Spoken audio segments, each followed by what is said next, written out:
reconnaissons que par nos efforts, nous ne pourrions pas être sauvés. Nous reconnaissons que sans Jésus-Christ, on ne peut pas être sauvé. Ça, c'est un type d'humilité avant que nous recevions le salut. Maintenant, il y a un autre type d'humilité dont nous avons besoin pour pouvoir dire que Jésus-Christ est notre Seigneur. Parce que dire que Jésus-Christ est notre Seigneur n'est pas quelque chose qu'on peut dire au bout des lèvres. Je vous fais une exhortation d'entrer dans l'enseignement en fait. Dire que Jésus-Christ est notre Seigneur n'est pas quelque chose à dire des lèvres. C'est une action à faire pour démontrer à nous-mêmes et à Dieu qu'il est notre Seigneur. Jésus pourra dire, je crois dans Luc 6, verset 46, vous m'appelez Seigneur, Seigneur, mais vous ne faites pas ce que je dis.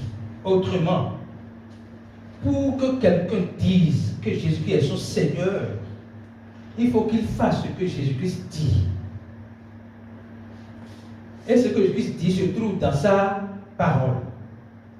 Autrement, il faut qu'il marche par la foi, qui veut dire marcher par l'esprit, qui veut dire marcher par la parole.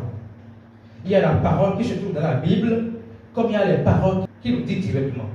Donc, l'humilité ici, c'est faire ce que Jésus dit de faire. Maintenant, quand tu ne te soumets pas à ce que la parole te dit, en réalité, tu ne peux pas dire que Jésus-Christ est ton Seigneur.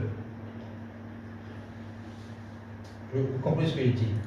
Quand tu ne te soumets pas à ce que Jésus-Christ te dit de faire, Jésus-Christ est bel et bien ton sauveur, mais tu ne peux pas dire qu'il est ton Seigneur. Parce que s'il est ton Seigneur, tu fais ce qu'il te dit. Imaginez un roi dans un royaume qui dit à ses sujets, je mets sujets, nous ne sommes pas des sujets, okay? Nous sommes des enfants de Dieu. Un roi dans son royaume dit, à partir d'aujourd'hui, voilà comment je voudrais que vous fassiez. Et vous ne faites pas ce que vous avez fait. Vous dites, vous êtes en rébellion contre le roi, même s'il est votre roi. Vous comprenez? Donc, prendre Jésus comme sauveur, c'est croire en ce qu'il a fait. Le reconnaître comme Seigneur, c'est faire ce qu'il nous dit de faire.